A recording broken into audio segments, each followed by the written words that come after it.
mendukung manajemen kesehatan dalam rangka peningkatan pelayanan kesehatan kepada masyarakat.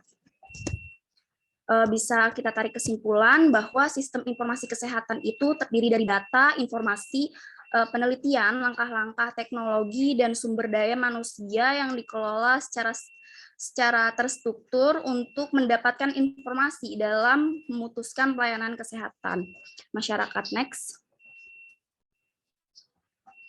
Nah, di sini itu ada kedudukan FIK. Jadi, dalam bagan itu tuh dapat kita lihat bahwa informasi kesehatan yang diterima oleh pemerintah berasal dari sektor terendah melalui dari sistem informasi di Fasiankes yang memuat manajemen klien atau pasien, manajemen institusi, manajemen wilayah atau program yang berbeda di daerah seperti di desa dan kecamatan. Informasi yang berasal dari tingkat kecamatan akan didistribusikan pada tingkat kabupaten.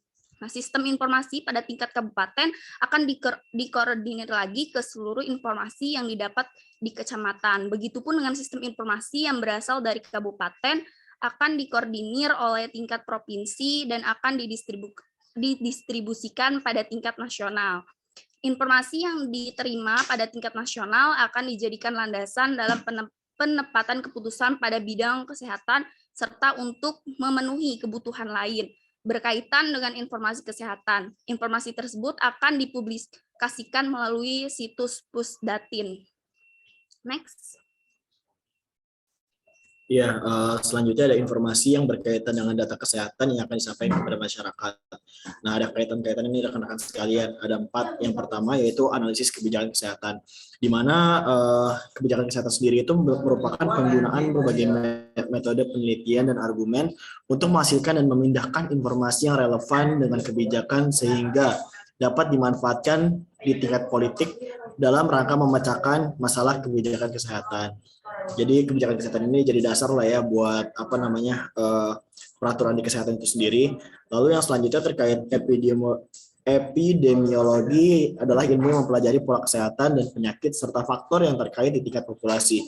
Ini adalah model cornerstone penelitian kesehatan masyarakat dan membantu menginformasikan kedokteran berbasis bukti evidence-based medicine atau EBM untuk mengidentifikasi faktor risiko penyakit serta menentukan pendekatan penanganan yang optimal untuk praktik klinik dan untuk kedokteran preventif. Lalu yang ketiga yaitu ada kesehatan lingkungan dan kesehatan kerja. Ini biasa kita sebut K3 ya, cuman ini lebih ke arah kesehatan lingkungannya yang bisa disebut CASLING, merupakan suatu paham ilmu dan seni untuk mendapatkan keseimbangan di antara manusia dan lingkungan. Kebugaran lingkungan ialah suatu ilmu dan juga seni mengelola lingkungan sehingga akan sanggup dalam menciptakan kondisi yang nyaman, bersih, dan sehat. Lalu yang terakhir, gizi kesehatan masyarakat atau gizi Kesmas adalah kesehatan masyarakat yang mengacu pada cabang populasi terfokus kesehatan masyarakat yang memantau diet, status gizi dan kesehatan, dan program pangan dan gizi, dan memberikan peran kepemimpinan dalam menerapkan publik kesehatan prinsip-prinsip untuk kegiatan yang mengarah pada promosi kesehatan.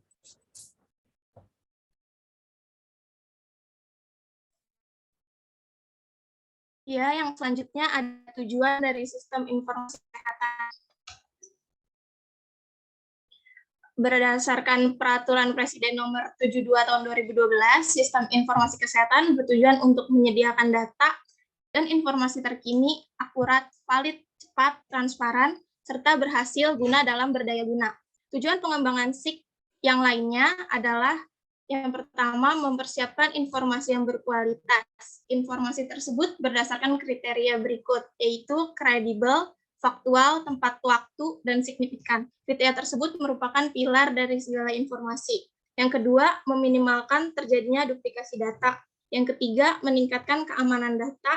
Yang keempat, mempersiapkan fasilitas untuk berinteraksi secara sederhana. Yang kelima, mempersiapkan akses agar seluruh pemangku kepentingan dapat dengan mudah memperoleh informasi. Dan yang terakhir, memelihara integrasi data.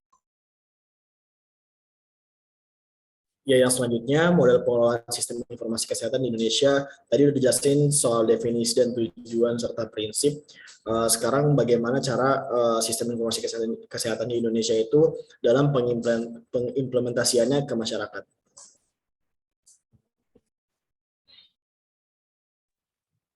Selanjutnya, pada saat ini di Indonesia terdapat 3 model pengelolaan SIK, yaitu yang pertama ada pengelolaan SIK manual, yang kedua pengelolaan SIK komputerisasi offline, yang ketiga pengelolaan SIK komputerisasi online.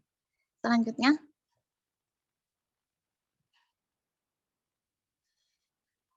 manfaat dan prinsip sistem informasi kesehatan.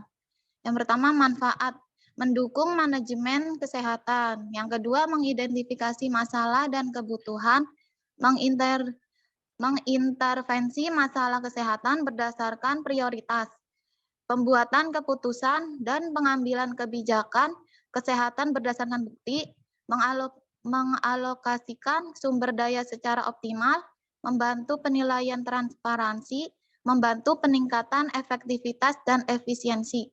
Selanjutnya ada prinsip, yaitu keamanan dan kerahasiaan data, standarisasi, integrasi, keterwakilan, kemudahan akses, dan pemanfaatan teknologi informasi komunikasi atau platform elektronik.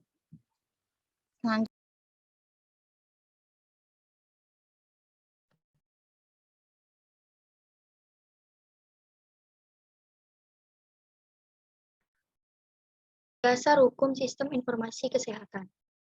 Selanjutnya, dasar hukumnya meliputi yang pertama ada Undang-Undang Dasar 1945 pasal 28 yang bunyinya setiap orang berhak untuk berkomunikasi dan memperoleh informasi untuk mengembangkan pribadi dan lingkungan sosialnya, serta berhak untuk mencari, memperoleh, memiliki, menyimpan, mengolah, dan menyampaikan informasi dengan menggunakan segala jenis saluran yang tersedia. Yang kedua, Undang-Undang Republik Indonesia Nomor 36 Tahun 2009 tentang Kesehatan. Yang ketiga, Peraturan Pemerintah RI Nomor 46 Tahun 2014 tentang Sistem Informasi Kesehatan. Yang keempat, Peraturan Menteri Kesehatan Nomor 1144 Menkes per 7/2010 tentang organisasi dan tata kerja Kementerian Kesehatan mengamanatkan pusat data dan informasi sebagai pelaksana tugas Kementerian Kesehatan di bidang data dan informasi kesehatan. Yang selanjutnya, Kemenkes RI Nomor 511 Tahun 2002 tentang Kebijakan Strategi Pengembangan Sistem Informasi Kesehatan Nasional, Kemenkes RI Nomor 932 Menkes SK 8 2002 tentang petunjuk pelaksanaan pengembangan sistem laporan informasi kesehatan kabupaten atau kota, Kemenkes RI Nomor 004 Menkes SK 1 2003 tentang kebijakan dan strategi desentralisasi bidang kesehatan, Keputusan Menteri Kesehatan Nomor 128 Tahun 2004 tentang kebijakan dasar pusat kesehatan masyarakat, dan yang terakhir Keputusan Menteri Kesehatan RI Nomor 837 Tahun 2007 tentang informasi kesehatan. Selanjutnya ada sasaran sistem informasi kesehatan. Next. Sasaran dalam upaya pemantapan dan pengembangan sistem informasi kesehatan meliputi yang pertama terciptanya pengorganisasian dan tata kerja pengelolaan data atau informasi dan atau tersedianya tenaga fungsional pengelola data atau informasi yang terampil di seluruh tingkat administrasi. Yang kedua, ditetapkannya kebutuhan esensial data atau informasi di tiap tingkat dan pengembangan instrumen pengumpulan dan pelaporan data. Yang ketiga, dihasilkannya berbagai informasi kesehatan di seluruh tingkat administrasi secara teratur, tepat waktu, dan sesuai dengan kebutuhan dan atau atas permintaan dari pengguna data atau informasi. Yang keempat, tersedianya dukungan teknis dan sumber daya yang memadai dalam rangka pemantapan dan pengembangan otomasi pengolahan data di seluruh tingkat administrasi. Yang terakhir ada pengembangan bank data kesehatan, pengembangan jaringan komunikasi komputer dan informasi. Next.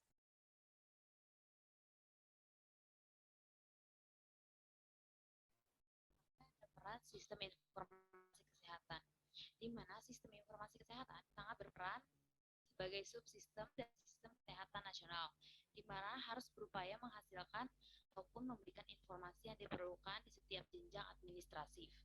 kesehatan, mulai dari tingkat yang paling bawah sampai ke pusat, seperti yang dijelaskan oleh rekan saya tadi. Interupsi, Erika, suaranya boleh dikencangin lagi nggak? Oke, baik. Terima kasih, Ita. Lalu di sini menurut WHO, peran sistem informasi dalam sistem kesehatan merupakan salah satu dari 6 building block. Keenam komponen tersebut adalah yang pertama itu ada pelaksanaan pelayanan kesehatan atau service delivery. Yang kedua ada produk medis seperti vaksin dan teknologi kesehatan.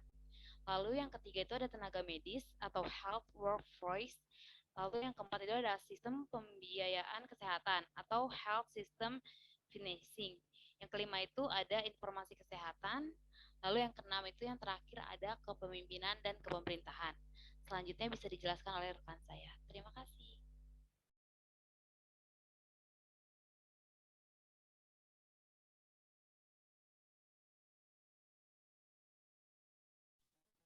Pengembangan sistem informasi kesehatan. Yang pertama, integrasi sistem informasi kesehatan yang ada. Kedua, penyelenggaraan, pengumpulan, dan pemanfaatan bersama atau sharing data dan informasi terintegrasi. 3, fasilitasi pengembangan sistem informasi kesehatan daerah. 4, pengembangan pelayanan data dan informasi untuk manajemen. 5, pengembangan pelayanan data dan informasi untuk masyarakat. 6, pengembangan teknologi dan sumber daya informasi. Selanjutnya, upaya pengembangan SIK harus dimulai dengan kegiatan penilaian secara menyeluruh kondisi sistem kesehatan yang ada serta kebutuhan terhadap pengembangan ke depan. Asesmen tersebut akan menilai determinan teknis SIK yang meliputi input data, analisis, penggunaan informasi, sumber daya sistem informasi manajemen dan networking, kebijakan pelayanan kesehatan bagi penduduk miskin, dan yang terakhir sistem informasi kesehatan untuk organisasi kesehatan untuk organisasi kesehatan masyarakat.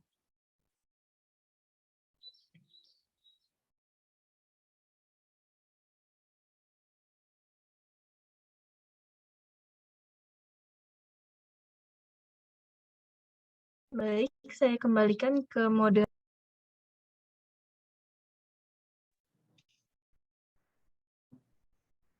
Baik, terima kasih untuk kelompok 2 yang telah mempresentasikan materinya. Dilanjutkan dengan adanya sesi tanya jawab. Yang ingin bertanya bisa memencet fitur raise hand terlebih dahulu. Terima kasih.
Baik, kepada Aisyah Ayuningrum dipersilahkan. Ya, sebelumnya terima kasih moderator. Saya Aisyah Yuningrum dari kelompok 1 izin bertanya. Bagaimana cara seseorang dalam memberikan aduan terhadap kebijakan kesehatan yang kurang maksimal? Terima kasih. Baik, terima kasih Aisyah atas pertanyaannya. Dilanjutkan dengan Sabrina. Baik, terima kasih kepada moderator. Saya Sabrina dari kelompok 5. Izin bertanya, apa saja faktor-faktor yang menjadi penghambat dari sistem informasi kesehatan?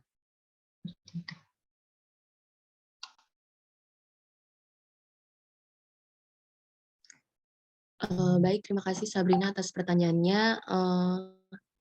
Untuk kelompok 2, jika sudah mendapatkan jawabannya bisa langsung dijawab.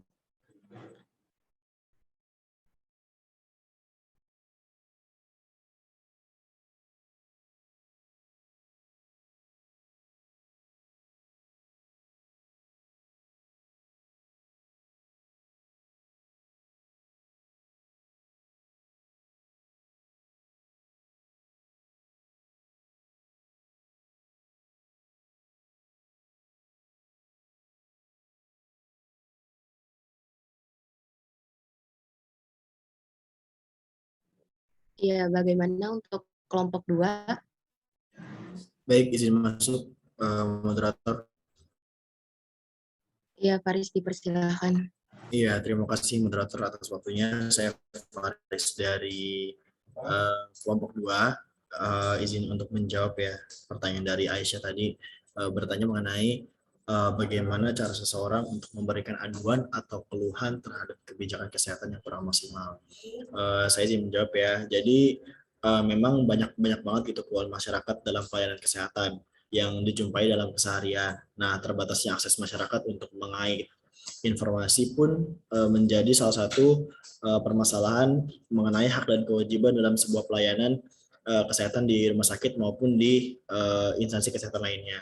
Nah, sudah belakangan ini, apalagi di zaman milenial yang kita rasakan sekarang ini, banyak banget nih yang sudah dilakukan sama orang-orang yang memiliki kewenangan untuk mengatur kebijakan kesehatan ini. Salah satunya adalah Kemenkes. Nah, Kemenkes ini sudah menyediakan pelayanan umum terkait keluhan dan kebijakan yang kurang baik.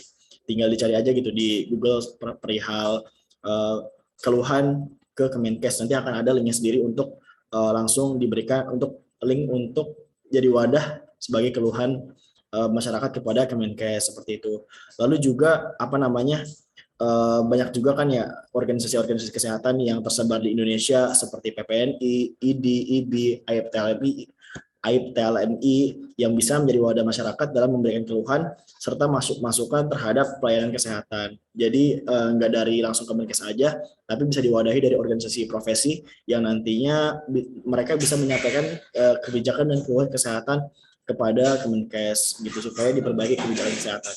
Terima kasih. Apakah terjawab, Aisyah? Iya, terjawab. Terima kasih, Faris.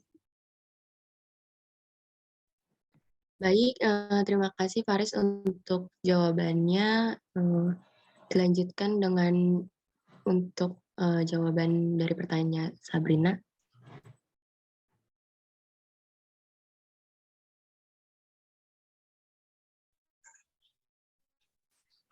Ya, izin masuk.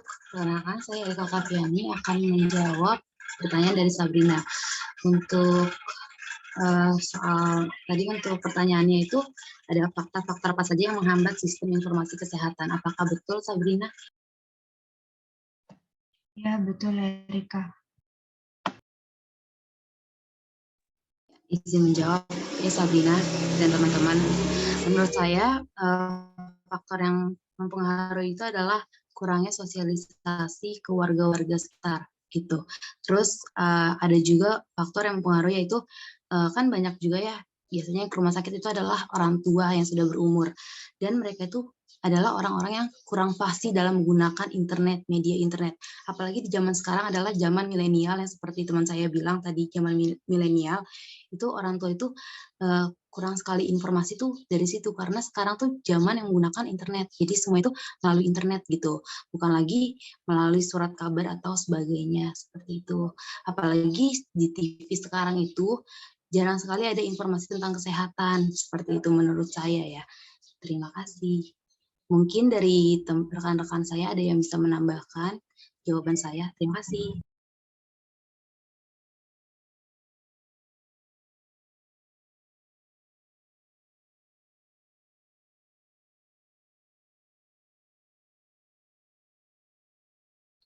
Izin masuk.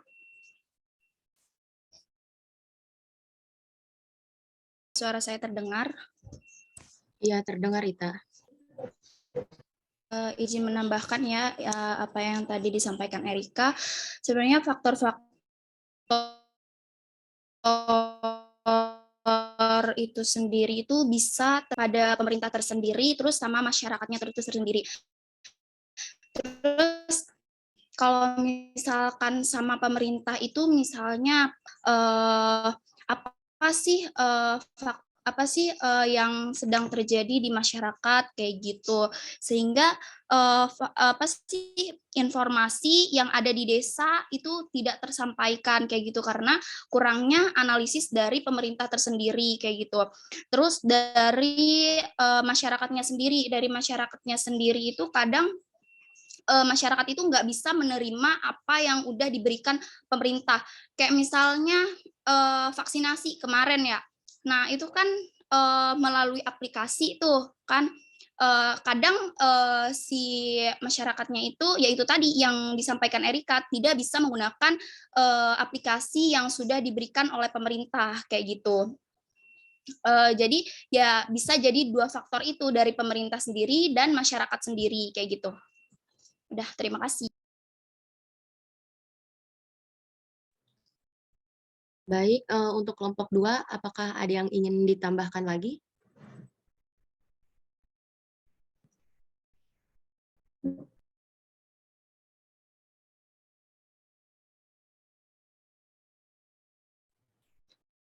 Jika tidak ada, dan karena semua pertanyaan telah dijawab, saya akan menutup.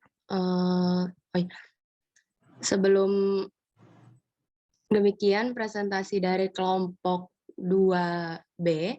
Mohon maaf jika ada kata-kata yang kurang dimengerti atau kurang berkenan. Untuk selanjutnya saya serahkan kepada Pak Sulistyo. Kepada Pak Sulistyo, waktu dan tempat dipersilahkan. Terima kasih. Oke, baik. Terima kasih Nadila.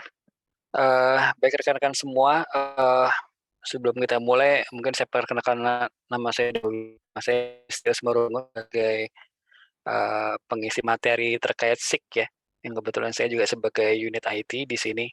Oke, saya ingin memberi tambahan saja ya dari materi-materi yang sudah Anda presentasikan. Secara prinsip apa yang kita mau bahas sekarang terkait sistem informasi kesehatan sebenarnya sudah jelas sih, jelas ya, artinya sudah ada penjelasan apa itu SIK ya, definisinya apa, sepertinya seperti itu udah dijelasin bahwa manfaat SIK apa, terus definisi SIK-nya. Kita ngomong SIK ini sistem informasi kesehatan ya, jadi jangan salah persepsi takut SIK itu ngomong sakit gitu ya. Jadi jelas semua sistem informasi kesehatan itu ada dasarnya, dasar hukumnya, lain sebagainya. Tapi basicnya perlu kita tahu dahulu gitu. Apa sih dasarnya yang ada kita ngomong ada sistem informasi kesehatan? Kita ngomong-ngomong sistem informasi kesehatan pasti harus tahu dulu definisi sistem itu apa gitu ya. Kalau dari definisi sistem itu tahu apa sistem itu? Oke, ini saya tanya dulu kepada yang anggota kelompok 2 ya. Ardiana, apa menurut kamu sistem itu apa sih? Kita tahu sistem informasi kesehatan definisi sudah didefinisikan menurut aturan tadi. Sekarang saya tanya apa sih definisi sistem? Sistem itu apa? Ardiana, silakan aja dijawab. Jawabnya cepat aja ya, nggak usah terlalu lama-lama.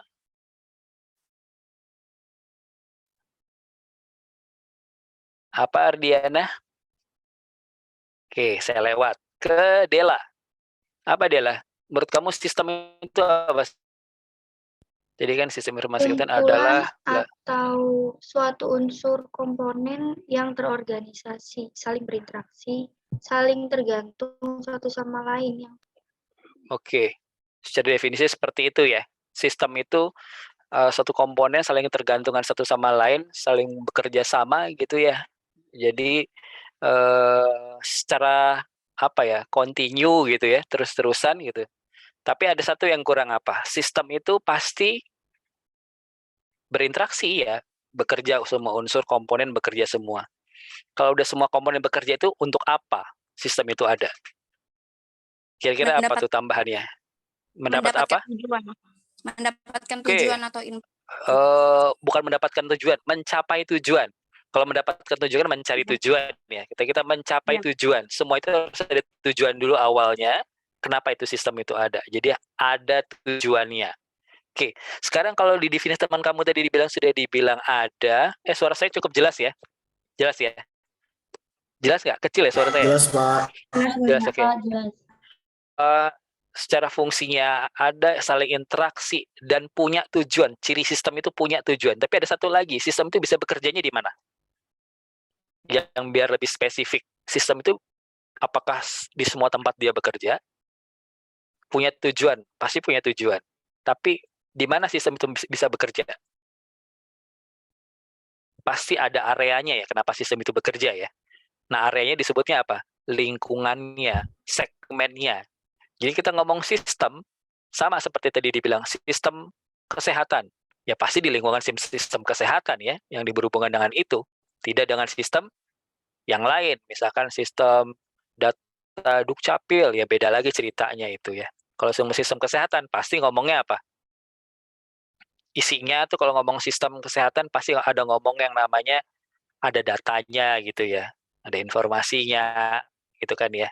Seperti itu kan ya. Oke, tadi jadi istilahnya prinsipnya sistem itu adalah satu kesatuan ya. Ini definisi saya banyak ya, definisi. Tapi intinya adalah sistem itu ada kumpulan dari suatu unsur yang punya fungsi tertentu, yang saling bekerja sama, interaksi satu sama lain, untuk mencapai satu tujuan, dan lingkupnya dalam lingkungan tertentu dia bekerjanya. Itu sistem seperti itu.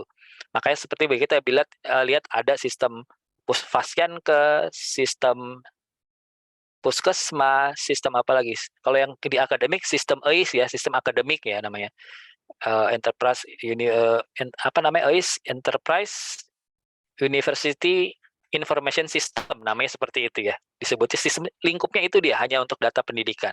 Terus kalau kamu mau bikin surat keterangan kuliah gitu misalnya, apalagi ada sistemnya lagi kan namanya, sistem untuk register untuk permohonan data keterangan surat kuliah seperti itu. Ada lagi sistem yang mengatur masalah persuratannya seperti itu, ada lagi. Sistem nilainya ada lagi. Untuk penilaian dosen ada sistemnya lagi, namanya sistem EDOM namanya, evaluasi dosen di dalam satu subsistem di EIS seperti itu.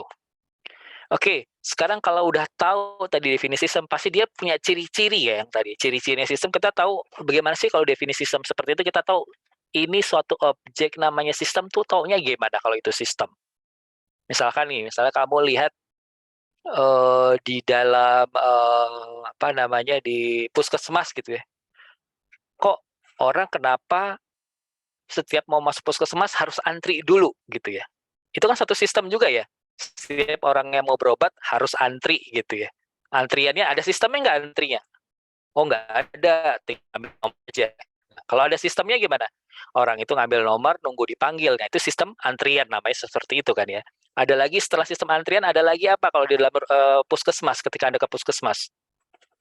Sistem pengecekan awal ya, bahasanya kalau saya terlalu teknis ya, pengecekan awal kalau ke dalam puskesmas pasti Anda tahu ketika sampai puskesmas, Anda pasti akan dicek dulu ya, datanya udah bener belum, namanya ini enggak gitu ya. Terus dicek apa biasa ke puskesmas? Cek tekanan batin ya, bukan ya? Cek tekanan darah, apalagi yang dicek? Nih, kalau selain di puskesmas pasti yang bikin wanita nggak suka satu setelah cek tekanan darah. Cek berat badan gitu ya, paling nggak mau ya biasanya seperti itu dia. Nggak mau ngelihat ke bawah, ngelihatnya ke atas, karena yang ngelihat ke bawah itu hanya perawatnya yang ngelihat berat badan Anda berapa gitu ya. Biasanya agak sedikit kaget. Jadi istilahnya ada sistem yang mencatat ketika Anda berobat ke puskesmas akan dicatat tekanan darah Anda berapa, terus lalu tinggi Anda berapa, terus apalagi berat badan Anda berapa gitu ya. Kalau dalam satu variabel itu yang kita lihat, tinggi mungkin nggak selalu berubah ya, tapi massa tubuh berubah-berubah terus ya. Ketika Anda mencoba menimbang badan di puskesmas A, beratnya sekian X gitu ya. Ketika mencoba timbang lagi berobat di puskesmas B, beratnya 2X misalnya seperti itu. Ya, jadi pasti akan berbeda-beda gitu ya, seperti itu. Nah, harusnya kalau dalam SIK itu, dalam sistem kalau udah tersistem ya, artinya data Anda itu tercatat sih sebenarnya setiap Anda berobat seperti itu. Oke, saya katakan tadi ngomong-ngomong yang dikatakan sebuah sistem itu dia punya ciri-ciri. Ciri-ciri seperti definisi tadi, kita dikatakan suatu objek itu sistem satu, dia pasti namanya sistem punya tujuan. Ya sebenarnya sama, manusia juga punya tujuan. Manusia itu juga sistem sebenarnya. Semua orang yang punya tujuan pasti disebut sistem. Sistem. Nggak cuman hanya tujuan, tapi dia punya apa tadi? Secara fungsional, dia unsur yang berfungsional. Jadi suatu bagian atau unsur, dia punya fungsi tertentu. Itu, 2. Ketiga, dia saling berinteraksi bekerja sama. Kalau suatu unsur nggak ada kerjasamanya, itu bukan sistem namanya. Stand alone, namanya berdiri sendiri saja seperti itu. Ya, 3. Yang keempat, harus saling berhubungan, saling keterkaitan. Tadi teman kamu bilang kan, sistem itu keterkaitan antara A sama B. Kalau nggak ada kamu, aku nggak jalan. Kalau kamu nggak jalan, aku diam gitu, seperti itu. Jadi keterkaitan. Kalau yang ini diam, ya pasti nggak akan ada. Begitupun kalau seandainya sudah berjalan, salah satu memberikan informasi yang salah, seterusnya gimana? Pasti salah juga gitu ya sih sebenarnya. Proses sistem tetap jalan, tapi kalau yang diberikan masukannya salah, pasti salah juga. Nah, apalagi saya itu disebutkan dari definisi ketahuan bahwa dia punya tujuan, saling berinteraksi, punya unsur-unsur berfungsional gitu ya. Terus punya tujuan satu kesatuan usaha sampai itu. Terus apa lagi cirinya? Udah 4. Kalau ngomong sistem, kita ngomong definisi basic dulu ya, sistem itu apa ya? Kalau kita ngomong sistem, coba deh dalam antrian. Dia harus apa ya namanya ya? Biasanya. Masuk pertama ke rumah sakit, harus pertama ngapain, ngambil nomor dulu ya. Ada sistemnya, sistem antrian. Sudah ambil nomor, udah dipanggil, selanjutnya apa lagi? Masuk ke ruang periksa ya, ruang periksa kan jadi sistem ruang periksa juga. Apa yang diperiksa? Pertama yang diperiksa tekanan darah, berat badan kan gitu ya, sama pengecekan data gitu ya. Nah setelah di ruang pemeriksaan, apalagi selanjutnya masuk ke sistem berikutnya lagi apa? Langsung ke dokternya ya, seperti itu dilihat. Nah apa itu namanya kalau seperti itu? Cirinya berurut, istilahnya namanya terstruktur sistem itu. Jadi kalau namanya suatu sistem itu kok bentuknya terstruktur ya, berurut ya secara prosedur, nah itu dapat bisa dikatakan sistem. Dan satu lagi, ciri khasnya dalam satu sistem itu adalah hierarki. Ada hierarkinya. Jadi misalkan kalau untuk sistem antrian, yang boleh menggunakan siapa? Semua orang gitu ya, betul ya. Terus sistem apa lagi? Dalam layanan untuk layanan data pasien di puskesmas, apakah semua orang bisa mengakses? Tidak. Itu hanya orang tertentu ya. Orang tertentu siapa? Yang diberikan akses, yang punya kewenangan. Jadi istilahnya ada jenjangnya. Kalau orang umum boleh dia lihat datanya ini, yang tidak boleh dilihat siapa lagi? Ada levelnya, istilahnya berjenjang seperti itu. Oke, selanjutnya itu tadi ciri-ciri sistem ya, seperti itu ya, dari ada 6 bentuknya. Nah, perlu kamu tahu tadi disebutkan bahwa di dalam sistem itu ada unsur-unsur yang punya fungsional ya. Misalnya satu punya fungsi tertentu. Nah, komponen-komponen dari satu sistem itu apa sih? Semua sistem informasi kesehatan pasti ngomongnya sistem. Namanya sistem pasti ada unsur yang berfungsi. Nama satu unsur yang berfungsi atau komponen yang berfungsi itu kontennya apa? Apa isinya konten dari sebuah unsur-unsur sistem? Amar, apa Amar? Unsur-unsur dalam sistem itu apa saja? Amar Ghifari. Iya, izin Pak. Apa tadi pertanyaan unsur-unsur dalam sistem ya Pak? Betul. Ya, menurut saya itu ini Pak, ada komponen, ada batas sistem sama lingkungan. Oke. Ada komponen, batas sistem atau lingkungan ngomongnya ya. Ada satu lagi apa? Komponen apa Amar? Bisa diulangi Amar tadi? Ya, yang pertama itu tadi komponen Pak, komponen. Batas sistem sama lingkungan. Oke, komponen, batas sistem dan lingkungan. Setelah komponen, oke. Komponennya apa gitu? Komponen dalam satu sistem apa saja adanya? komponen dalam sistem? Itu pertanyaan saya. Kedua, oke, lingkup. Bisa dikatakan lingkup. Ruang lingkup itu disebut area ya, ataupun lingkungan. Sama seperti batasan sistem dan lingkungan itu sama. Sebenarnya areanya apa? Oke, bisa 1 poin. Apalagi? Ita Silvia. Betul ya, Ita Silvia? Apa komponen dari sistem atau unsur-unsur sistem apa saja? Ita Silvia? Iya, Bapak. Iya, apa? Tadi komponen Unsur sistem. komponen sistem ya. ya.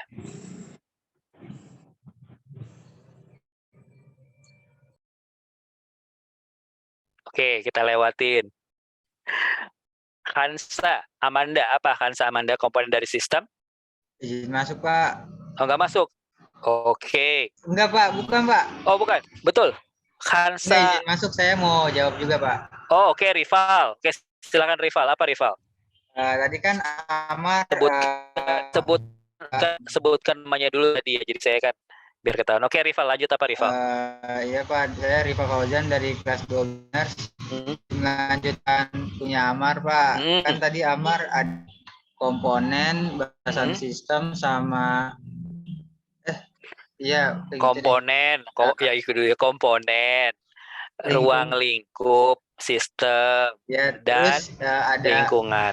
Ada penghubung sistem, Pak. Terus penghubung sistem. Sama masukan sistem atau input gitu, Pak. Oke. Terus ada apa lagi? Output gitu juga, Pak. Oke, input, output. Ada pengolahan sistem juga, pengolahan Pak. Sistem. Pengolahan itu disebutnya apa namanya? Proses. Proses, Pak. Oke. Terus apa lagi? Ya, Pak, saya tahu itu dong, Pak. Oh ya, nggak apa-apa. Jangan Pak. langsung di cut off yang saya tahu itu. Oke. Sudah ada masukan tadi, ada masukan atau input, ada proses, ada output atau keluaran, ada lingkungan gitu ya. Lingkungan tadi batasan. Berempat. Ada lagi yang lain? Lila, Ramadina.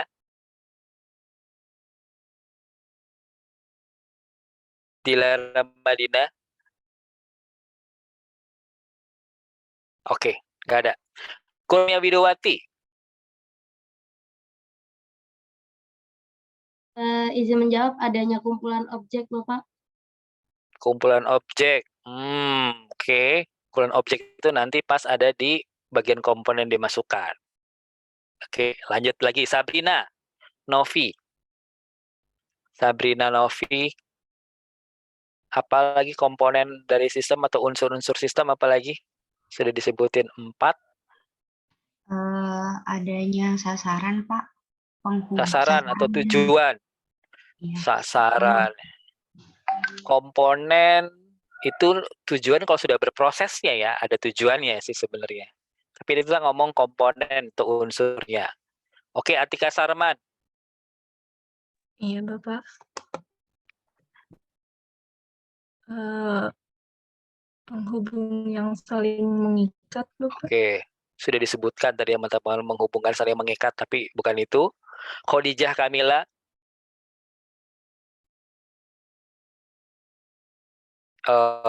Bangun Khadijah, melek dulu coba. Oke, lewat. Ardina Husnah ya namanya ya. Ardina. Iya, Pak. Oke, apa? Unsur-unsur dari sistem. Sama penghubung sistem jelas sama kayak tadi teman kamu. Bukan itu, apa? Oke, lanjut. Reynaldo.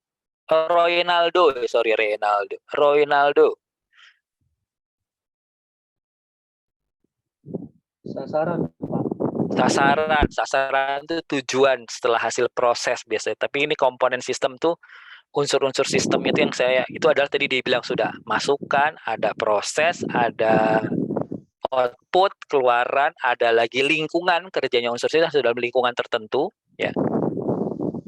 Ada banyak lagi sih. Salah satu lagi ada namanya feedback atau umpan balik. Yang keenam itu adalah kontrol. Jadi dari hasil gambaran prosesnya ya, dari pertama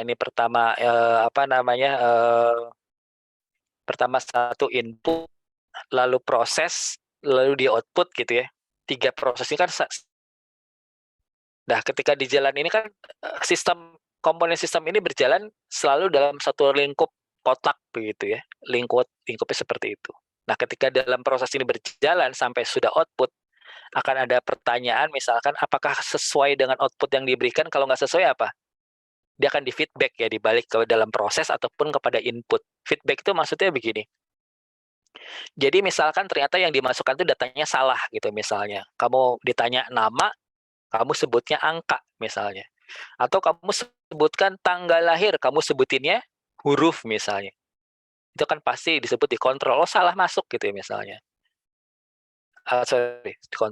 Di feedback kamu salah entry data seperti itu. Nah, sekarang kalau dikontrol gimana? Sekarang ada pengontrolnya juga dalam satu komponen sistem itu. Sistem ini berjalan untuk mengontrolnya apa misalnya. Kalau orang dalam sistem antrian yang kita masukkan, pasti yang keluarannya pasti angka ya. Angka ataupun nomor urutan nih misalnya ya. Misalkan kalau kayak di bank pasti ada nomor antrian 10.000 di counter apa seperti itu. Kalau di rumah sakit atau Fasiankes hanya urutan saja langsung ya, nomor sekian silakan masuk gitu. Istilahnya ada 6 komodi, ada input, proses, output, ada controlnya, ada lagi di lingkungan dia bekerja. Jadi komponen unsur-unsur sistem komponennya hanya berjalan lingkupnya seperti itu. Oke, kita ngomong-ngomong proses input. Kalau dalam satu unsur sistem ada proses, kita paham dulu bahwa input, proses, output. Kita ngomong input, pasti yang kita masukin itu apa? Pasti ngomongnya apa yang kita masukin. Kalau misalnya data Bapak. Data, betul. Yang dimasukin pasti data ya, nggak ada yang lain ya. Masukin nama orang itu data juga. Atau masukin sebutkan apa itu data juga. Jenis kelamin itu data juga seperti itu. Nah, sekarang kalau ngomong-ngomong data itu apa sih? Laili, apa itu data? Laili Ridayuni, apa itu data? Definisi data apa? Apa yang kamu tahu mengenai data? Apa itu data? Data adalah sekumpulan keterangan ataupun fakta yang disebut dengan kata-kata atau kalimat atau yang lainnya, Pak. Oke, sekumpulan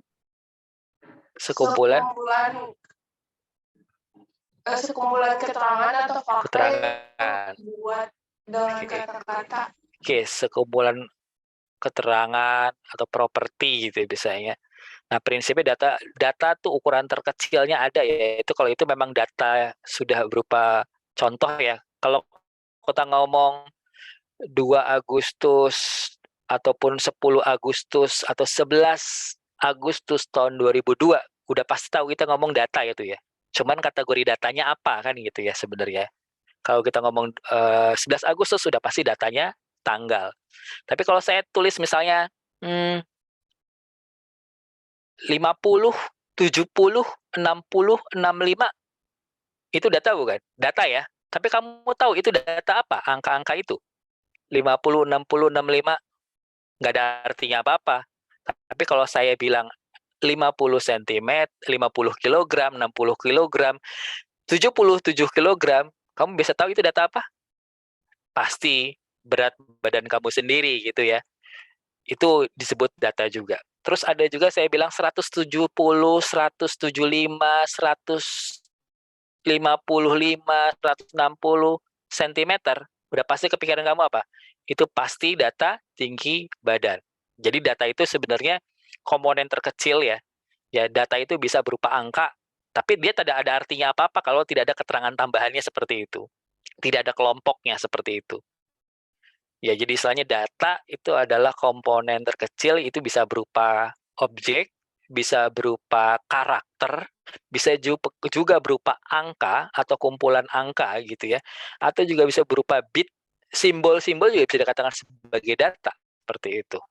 Ya, misalkan kalau kamu ke Indomaret ya, pasti kalau kita beli kan ya, pasti pas di akhir tuh akan selalu mengisi apa tuh, ngasih data kan kita ya. Datanya apa?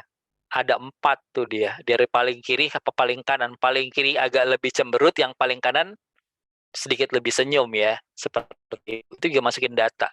Cuman karakter data itu kalau kita tahu di WA, orang senyum itu apa kalau di WA?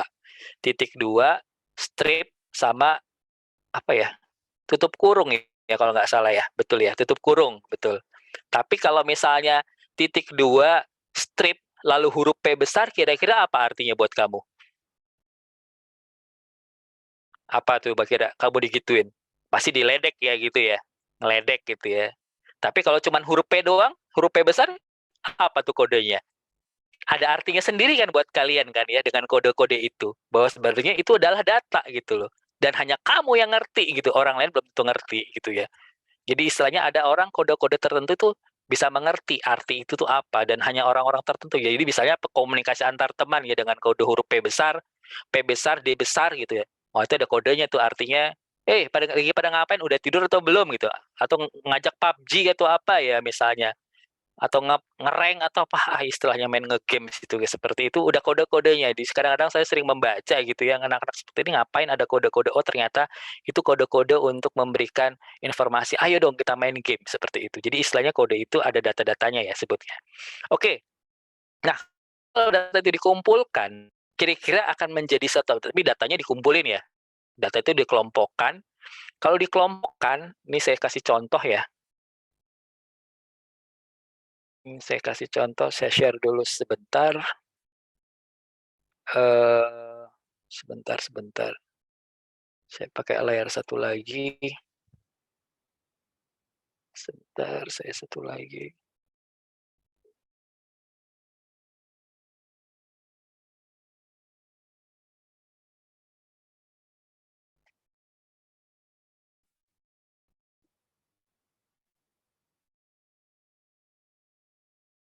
Bisa kelihatan?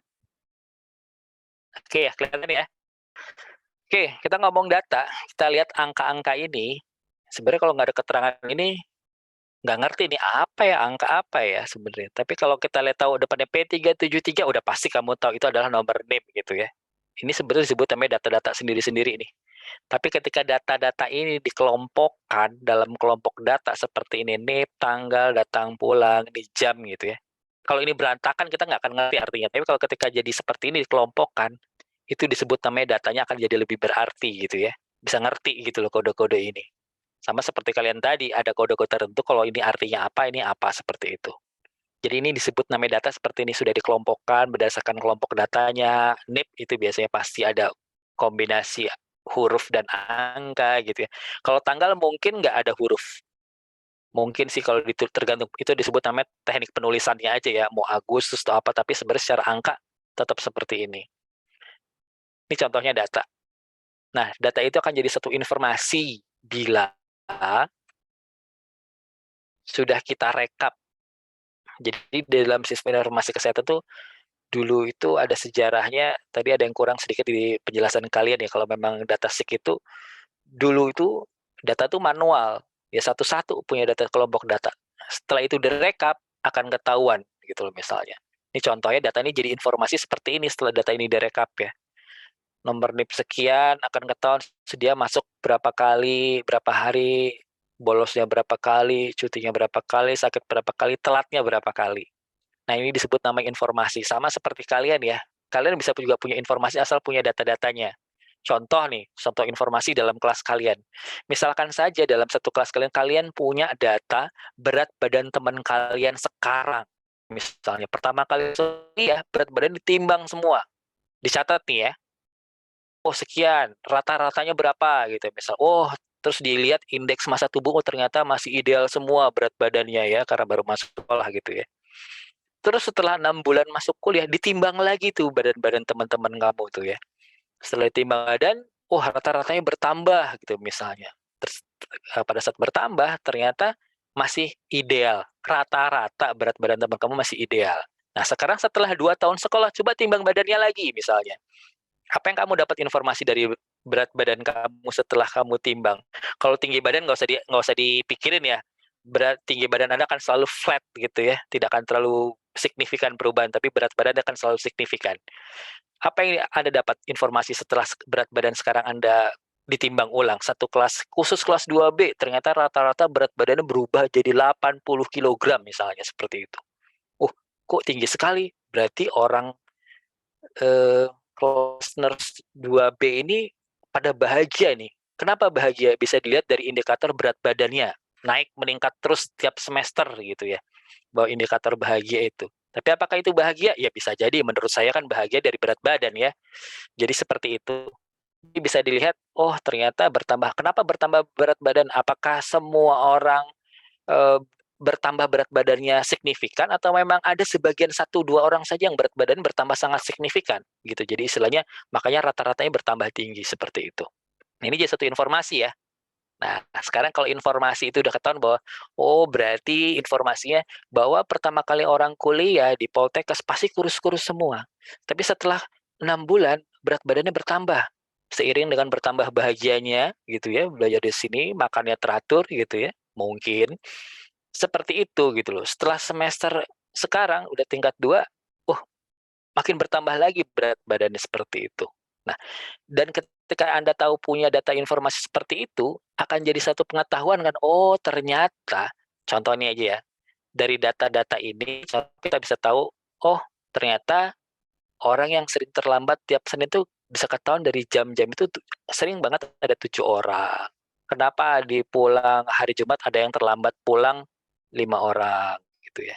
Pulang cepat sering banget, paling banyak hari Jumat seperti itu. Nah, sama seperti tadi ya. Saya katakan pengetahuan apa? Bahwa setelah 1 tahun ataupun 2 tahun setelah Anda kuliah di sini, Anda akan merasa bahagia dengan indikatornya berat badannya meningkat drastis gitu ya. Seperti itu. Ini contoh aja jadi pengetahuan gitu ya. Apakah benar atau tidak? Ya itu dibuktikan saja. Silahkan timbang berat badan masing-masing sekarang kita buat penelitian. Benar nggak indikatornya itu gitu ya. Oke ya, paham ya? Jadi intinya data yang paling dasar dikelompokkan lalu dikumpulkan, diolah tadi di dalam penjelasan teman kalian tadi, diolah sedemikian apa kebutuhannya sehingga jadi satu informasi. Nah, informasi ini setelah diolah lagi menjadi satu pengetahuan. Nah, pengetahuan ini dampaknya apa? Akan dibuat suatu pengambilan kebijakan dari pengetahuan ini, dari data-data informasi ini. Jadi setelah dapat, apa yang ada dilakukan. Nah, tadi teman kamu bilang, sebenarnya kebijakan yang diambil itu harus begini-begini. Dasarnya, faktanya apa? Harus ada datanya, misalkan. Misalkan, kenapa PIN tadi dibilang kalau pelaksanaan PIN cakupannya rendah, misalnya. Kenapa kurang informasi? Loh, kurang informasi kenapa? Gitu. Misal, padahal zaman sekarang sudah ada handphone gitu ya. Kalaupun di daerah tertentu kurang informasi, apa yang harus dilakukan untuk bisa cakupan PIN-nya anak-anak itu bisa menjangkau lebih banyak misalnya. Nah, itu adalah tugas dari tenaga kesehatan untuk mempromosikan bagaimana caranya. Tidak juga kita menyalahkan teknologi ya, atau keberadaan seorang misalkan dia tidak punya handphone atau gaptek, tidak. Pasti di antara mereka, walaupun dia tua, tapi dia punya anak ataupun tetangga yang lebih milenial, lebih ngerti mengenai teknologi seperti itu. Pasti masalahnya adalah masalah komunikasi ya. Harusnya Anda ini sebagai calon tenaga kesehatan harusnya punya dampak ya. Maksud saya ketika kalian di rumah ada hubungannya, misalkan ada terkait dengan PIN ataupun misalnya vaksin booster gitu ya. Anda ini sebagai apa namanya ya? Sebagai kaki tangan calon tenaga kesehatan yang bisa memberikan informasi kepada masyarakat, booster itu aman loh misalnya, PIN itu oke loh buat anak-anak, aman buat lain sebagai seperti, sehingga nanti cakupan atau layanan untuk vaksin dan PIN itu vaksinasi atau imunisasi kepada masyarakat pun jadi jauh lebih luas seperti itu. Oke, paham ya? Jadi kalau awalnya dari data, informasi jadi pengetahuan seperti ini. Jadi konsepnya seperti itu. Oke, kita lanjut lagi. Setelah kita tahu data informasi itu apa, bentar.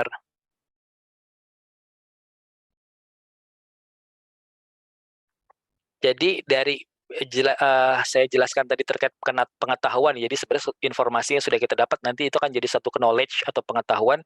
Jadi pengetahuan ini sebenarnya yang dibilang harusnya bisa diakses ke semua orang ya. Contohnya nggak semua orang tuh dalam arti kepentingannya apa dulu misalnya. Contoh nih misalnya, kalau sekarang Anda bisa berobat Betul nggak? Bisa berobat di mana saja asal mempunyai kartu BPJS ya. Betul ya? Misalkan di fasilitas pertama Anda dirujukan di sini tidak bisa dipakai, pasti di sana pun tetap bisa dipakai, data Anda kebuka gitu ya. Contoh yang paling sederhana ketika Anda booster vaksin. Di sini sudah vaksin booster semua ya. Yang ketiga apakah keempat? Sudah yang keempat semua deh ya. Jadi kalau emang sudah, artinya Anda dimanapun mau booster, sebutkan nomor NIK Anda saja, akan kebuka data Anda ya, gitu ya. Seret, oh iya, ketahuan, kecatat. Jadi tidak ada duplikasi. Nah harusnya kalau kita lihat isu-isu yang sekarang ya, pernah kan ada joki booster ya, joki vaksin ya, bagaimana itu bisa terjadi gitu ya. Nah itu kan jadi dibilang dia menggunakan nomor NIK-nya orang lain untuk dia yang disuntikkan atau gimana, itu harusnya tidak terjadi ya. Harusnya bisa dilihat kecocokan, kita verifikasi data, harusnya tidak terjadi, tapi itu terjadi gitu. Itu apa yang terjadi kalau dari sisi kesehatan seperti apa. Yang kita lihat cakupan vaksin dibilangnya 100%, ternyata tidak sih sebenarnya, nggak sampai 100%. Karena tadi ada joki-joki vaksin seperti itu. Jadi prinsipnya dengan adanya sistem informasi kesehatan itu, jadi sistem ini sudah ada, fungsinya sistem itu tadi dibilang khususnya sistem untuk di sistem kesehatan ya. Jadi tidak mencakup yang lain-lain, sehingga bisa diketahui data-data ataupun informasi dari seseorang tingkat kesehatannya seperti apa. Seperti itu. Oke, terus lanjut. Oke, penjelasan tadi terkait fungsi sistem informasi kesehatan sudah jelas ya, tadi dijelasin sama teman kamu bahwa memang dia sangat efektif untuk dijadikan alat apa ya namanya disebutnya ya untuk acuan data di manajemen gitu ya dalam pengambilan keputusan. Ya kenapa? Ya karena dalam pengambilan keputusan harus ada data dan faktanya seperti apa, seperti itu. Terus lagi kedudukan SIK nih, saya ngomong kedudukan SIK ya, sistem informasi kesehatan. Memang dibilang tadi yang saya katakan, namanya sistem itu terstruktur. Setelah ngomong struktur, apalagi berjenjang. Nah ini contohnya kalau tadi dilihat di presentasi teman kamu yang kedudukan SIK ya, ada kan ya tadi ya, berjenjang kan? Dari Fasiankes, terus ke dinas, terus ke provinsi, selanjutnya kemana lagi? Ke nasional. Nah, pertanyaan saya, apakah data-data di masing-masing level itu sama atau tidak? Menurut kamu, Tarisa bagaimana? Di presentasi teman kamu tadi yang kedudukan SIK itu berjenjang kan ya? Apakah data itu sama? Apakah berbeda? Apa Tarisa? Iya, Pak. Sama atau berbeda?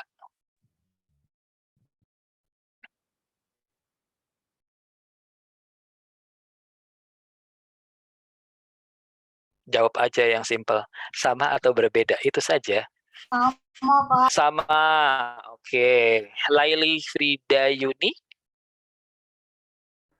Iya, Pak. Sama apa beda? Sama. Sama. Datanya ada di masing-masing level sama ya. Oke. Aidatul Fitriah. Izin menjawab, sama Ya. Pak. Oh, sama. Ridal Fazri?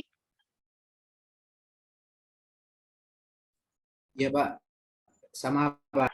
Sama ya. Oke. Siapa lagi nih yang belum saya panggil? Angkat tangan yang belum saya panggil. Oke, Marsanda Kaila. Apa Marsanda, sama atau berbeda? Sama, Pak. Oke, sama. Oke, saya tanya satu lagi ya. Kori Aina, sama atau berbeda? Sama, Pak. Sama. Kenapa sama? Kamu bilang sama. Kenapa sama? Kan tadi data itu, sistem itu kan berjenjang ya. Data semua sama, oke. Tapi maksud saya ketika yang dikerjakan di masing-masing level itu datanya sama kah? Kenapa sama? Pertanyaan saya. Tarisa mau menjawab? Karena punya tujuan yang sama. Iya, tujuan sama. Sekarang pertanyaannya, sekarang kalau kamu tujuannya sama mau lulus dari Politeknik RT3, apakah semua caranya sama ya yang lain? Beda-beda. Beda-beda, caranya beda-beda. Datanya sama? Beda. Bisa beda. Ada yang beda itu masalah metodenya ya sih sebenarnya. Tapi input yang diberikannya, kalau ngomong unsur, yang input yang dimasukkan sama nggak di masing-masing level? Sama. Sama. Kenapa sama? Oke, saya gambarannya seperti ini. Kalau kita ngomong hierarki berjenjang ya, berjenjang. Level bawah, 2, 3, 4. Sekarang yang paling level atas, apakah perlu masih mengentry data nggak?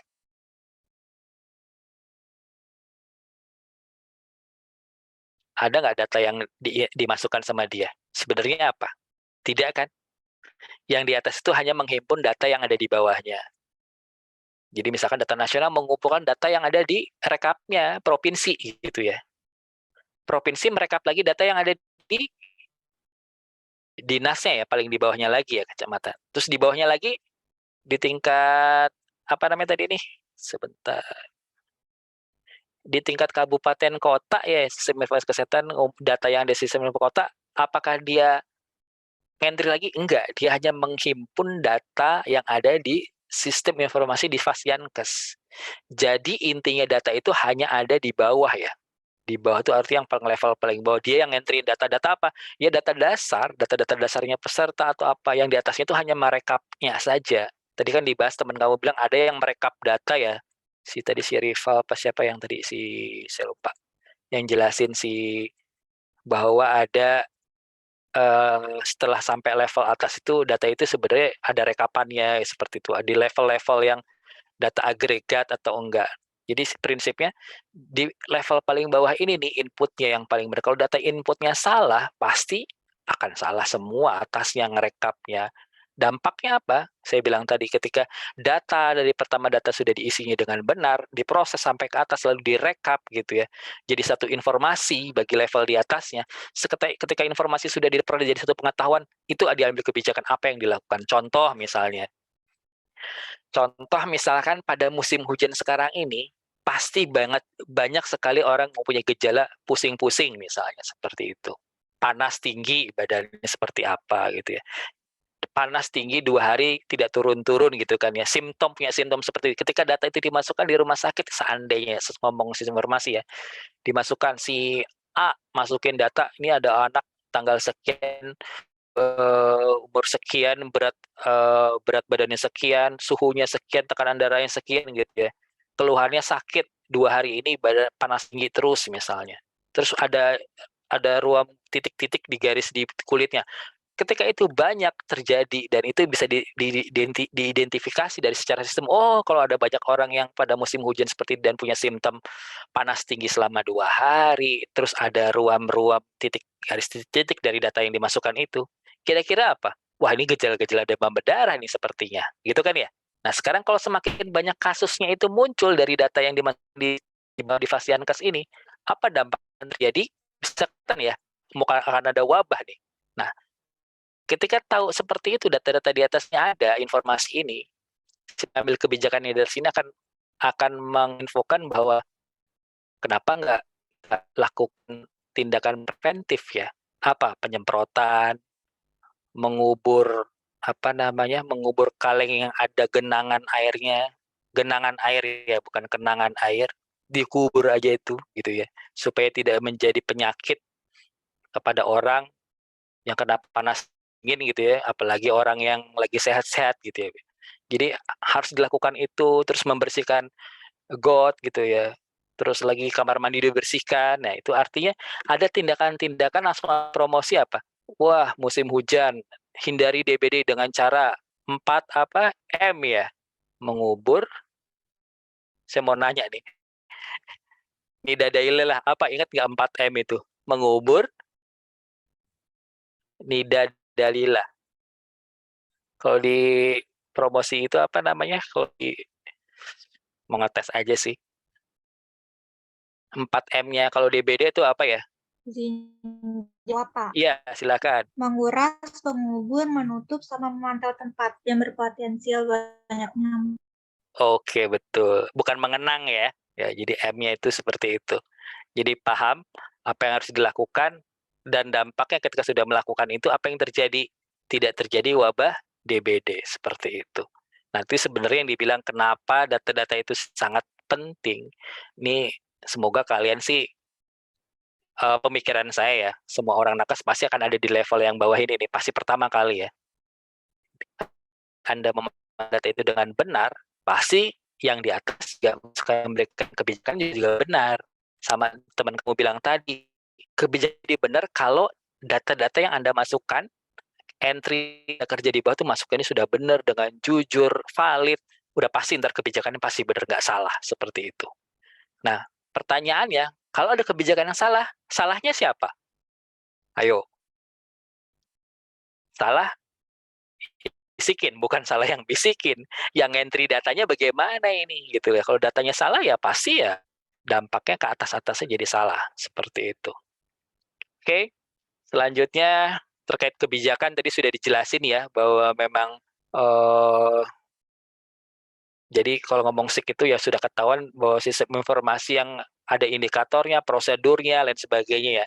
Dan data-data kesehatan itu biasanya angka-angka berupa angka-angka tingkat kesehatan bayi, ibu anak ya. Seperti data-data seperti itu bisa juga kita publish yang memang untuk informasi kepada masyarakat umum.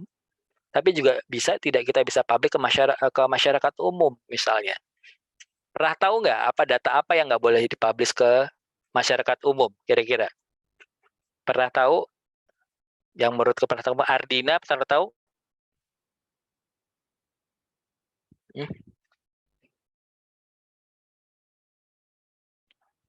Apa Ardina? Oh lewat. Aidatul Fitria.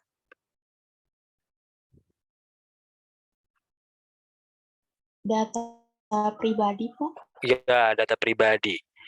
Oke, data pribadi apa yang sangat penting banget nggak boleh diketahui semua orang? Apalagi itu?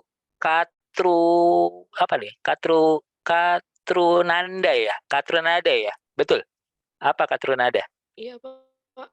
Mungkin tanggal lahir, Pak. Tanggal lahir, itu penting ya? Kalau buat perempuan, iya penting banget, nggak boleh kesebar ya. Takutnya sering jadi prank gitu ya. Oke, data lahir. Oke, bisa juga untuk orang tertentu. Tapi yang lebih penting untuk data kesehatan apa yang lebih penting? Nur Anzani. Apa? Kok ngomong data kesehatan yang penting nggak boleh semua orang tahu? Oke, Roynaldo. Apa Roynaldo? Nomor telepon, Pak. Nomor telepon. Oke, takut jadi pinjol gitu ya, nggak boleh ya. Oke, betul nomor telepon. Nggak sembarangan orang boleh tahu ya. Tapi kalau ada hadiah mendadak, pengen banget ya. Ya, oke. Termasuk yang beli juga boleh, itu nggak boleh. Ini kita ngomong data kesehatan ya, bukan data pinjol ya. Tolong perhatiin. Data kesehatan apa yang kira-kira nggak boleh diberikan ke semua orang? Izin menjawab, Pak. Ya. Riwayat Apa? penyakit. Riwayat penyakit. Terus? Nama orang tua? Enggak juga ya. Data kesehatan orang tua enggak ya. Nama orang tua takut dikata-katain zaman dulu, enggak juga ya. Data riwayat penyakit, oke. Apalagi data pribadi yang penting nggak boleh ketahuan semua orang. Rival apa rival? Tadi rivalnya sempat nyinggung nih, seingat saya. Cuman sadar nggak tadi yang dia omong itu apa? Sempat nyinggung tuh terkait data. Apa rival? Rival Fauzan. Ya, Pak. Apa rival? Kurang tahu. Kurang tahu. Oke, itu jawaban paling bagus dalam ilmu Islam tuh, kalau nggak tahu bilang tidak tahu. Tip Kori Aina. Ini kayaknya belum nih, kayaknya Kori Aina nih. Penyakit yang apa Kori Aina data yang penting di dalam selain riwayat penyakit apa yang nggak boleh tahu semua orang? Apa? Mungkin penyakit yang sedang dialaminya, Pak. Yang dialaminya apa? Sorry, kurang jelas. Bisa agak pelan-pelan ngomongnya. Mungkin penyakit yang sedang dialaminya. Oh, penyakit yang dialami. Oke, tidak boleh semua orang tahu ya. Bisa banget, bisa banget. Ruth Silitonga, apalagi riwayat penyakit atau penyakit yang diderita nggak boleh, bisa juga. Betul, itu nggak boleh semua orang tahu. Tapi harus tahu ya, kalau penyakit itu menular ya harus sadar diri ya, kita orang kesehatan ya, jangan menzalimi orang lain, harus kasih tahu supaya harus menghindar gitu ya. Apa Ruth Silitonga?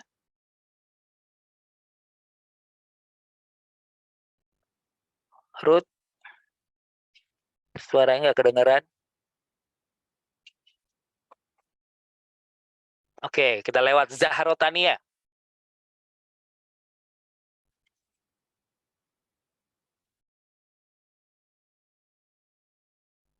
Wah, lewat juga ya.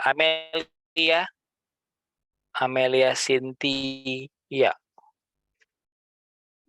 Iya, Pak.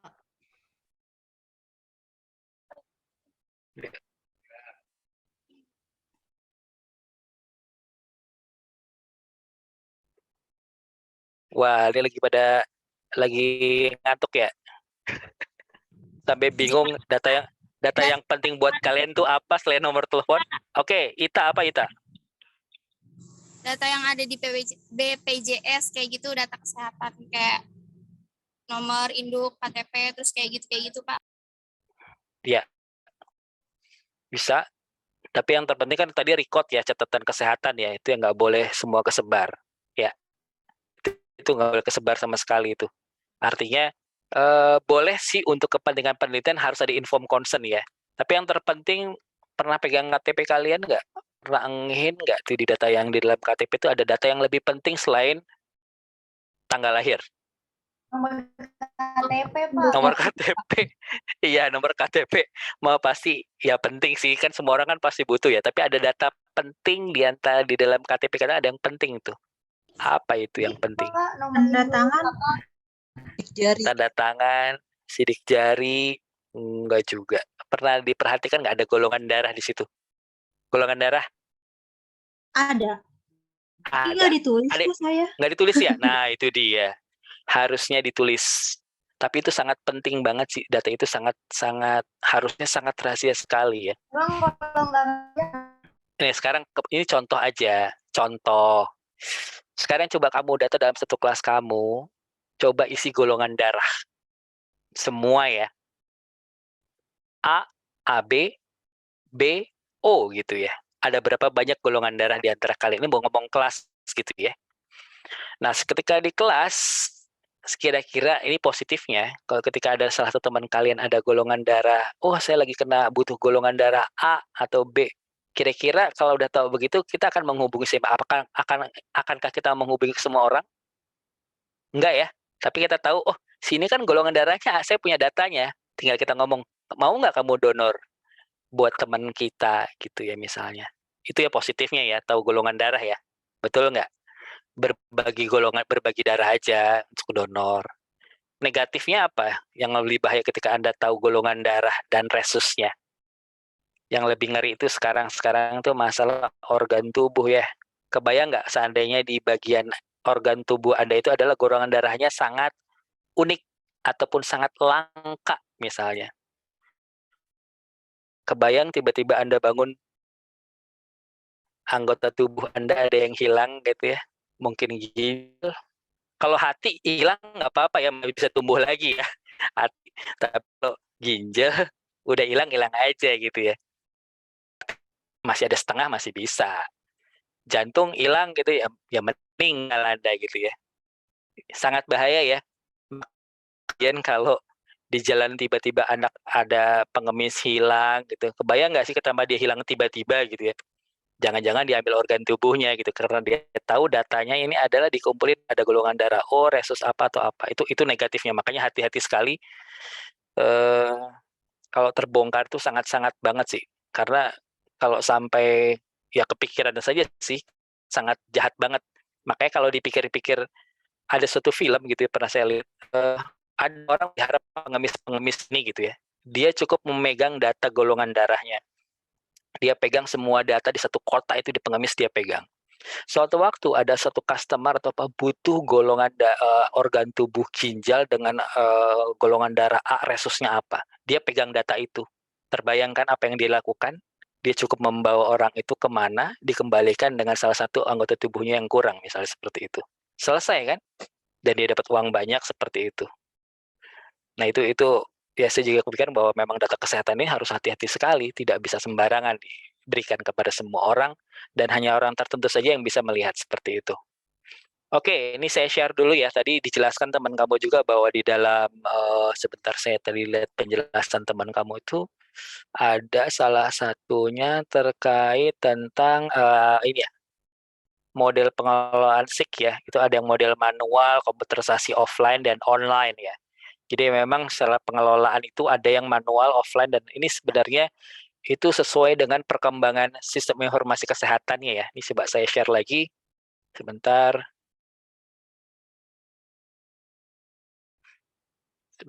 Sebentar.